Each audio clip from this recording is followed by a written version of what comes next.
Welcome to Crick 360 Crick 360 subscribers అందరికి Crick news episode number 58 కు స్వాగతం. ఈ రోజు డేట్ వచ్చేసరికి ఆగస్ట్ 22 ఆన్ 2024. క్రిక్ న్యూస్ లోకి వెళ్ళిపోతే మొట్టమొదటి న్యూస్ వచ్చేసరికి యువరాజ్ సింగ్ బయోపిక్ గురించి. దీనికి సంబంధించిన అప్డేట్ అయితే టీ సిరీస్ వాళ్ళు అఫీషియల్ అనౌన్స్ చేయడం జరిగింది. వాళ్ళైతే త్వరలో యువరాజ్ సింగ్ బయోపిక్ అయితే తీయబోతున్నారంట. బట్ దీనికి సంబంధించిన డైరెక్టర్ అండ్ కాస్టింగ్ అయితే ఇంకా అనౌన్స్ చేయలేదు. అండ్ వాళ్ళు కూడా ఇంకా సెర్చ్ అయితే చేస్తున్నారంట. బట్ ఇప్పుడు హాట్ టాపిక్ ఏంటంటే, నేను రాహుల్ ద్రావిడ్ గారు ఒక మీడియా సమావేశంలో పాల్గొన్నారు. అక్కడ ఒక జర్నలిస్ట్ క్వశ్చన్ ఏమని అడిగారంటే, ప్రజెంట్ యువరాజ్ సింగ్ బయోపిక్ రాబోతుంది కదా, ఒకవేళ మీ బయోపిక్ గనక వస్తే మీరు ఎవరిని హీరోగా ఎంచుకోవాలనుకుంటున్నారంటే దానికి రాహుల్ ద్రావిడ్ గారు చాలా చమత్కరిసి ఏం చెప్పారంటే, నాకు గనక ప్రొడ్యూసర్ దండికి డబ్బులు ఇస్తే నేనే నా బయోపిక్లో హీరోగా యాక్ట్ చేశాను రాహుల్ ద్రావిడ్ చెప్పుకొచ్చారు. సో ఇప్పుడు నా క్వశ్చన్ ఏంటంటే, మీరేమనుకుంటున్నారు? ఒకవేళ రాహుల్ ద్రావిడ్ గారి బయోపిక్ వస్తే ఎవరు హీరో అయితే బాగుంటుంది? బాలీవుడ్లో అయితే ఎవరు, టాలీవుడ్లో అయితే ఎవరు? కింద కామెంట్లు అయితే తెలియజేయండి. నెక్స్ట్ న్యూస్ వచ్చేసి India versus England 5 test series కి సంబంధించి బోల్డర్ గవాస్కర్ ట్రోఫీ తర్వాత one of the famous series లో ఇండియా ఇంగ్లాండ్ టెస్ట్ సిరీస్ అయితే మనం కన్సిడర్ చేస్తూ ఉంటాం కదా. ఈ క్రమంలోనే ఇండియాకి ఇంగ్లాండ్ పర్యటించినప్పుడు ఈ సంవత్సరంలో మనమైతే 4-1 తేడాతో ఆ టెస్ట్ సిరీస్ ని సొంతం చేసేసుకొని ఇంగ్లాండ్ అయితే చిత్తు చేసిన విషయం మనందరికీ తెలిసిందే.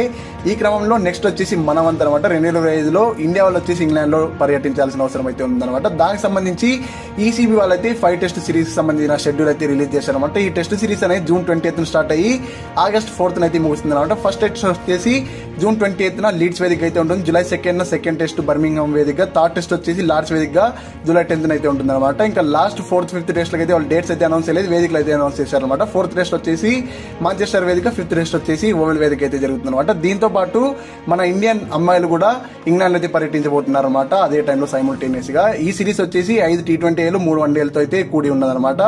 ఈ సిరీస్ వచ్చేసి జూన్ 20th అయితే స్టార్ట్ అయ్యి జూలై 19th అయితే ముగుస్తుంది అనమాట.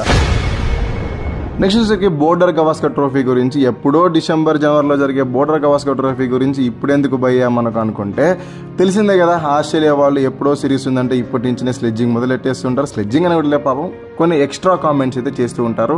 రీసెంట్గా ప్యాట్ కమిన్స్ అయితే కాస్త ఒప్పుకోదగ్గ కామెంట్స్ చేశాడు. అతను ఏం చెప్పాడంటే, అప్పుడు ఒకసారి మేము సిరీస్ కోల్పోయిండొచ్చు, బట్ ఈసారి మటుకు ఖచ్చితంగా పట్టు బిగిస్తాం, మా ఆల్రౌండర్లు అందరూ సమిష్టిగా రాణిస్తే మేము ఈసారి సిరీస్ గెలుస్తామని ఆయన స్టైల్లో ఆయన చెప్పాడు.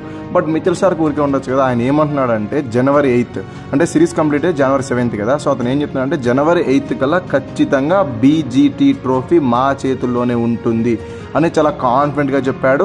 అండ్ దాంతోపాటు అతను ఇంకేం చెప్పాడంటే, అప్పుడు ఒకసారి గబ్బాలో మేము ఇలా ఓడిపోయాం అది ఇది అని మీరు అంటున్నారు కదా, ఈసారి ఇండియాకి గట్టి స్ట్రోక్ ఇస్తామంటున్నారు.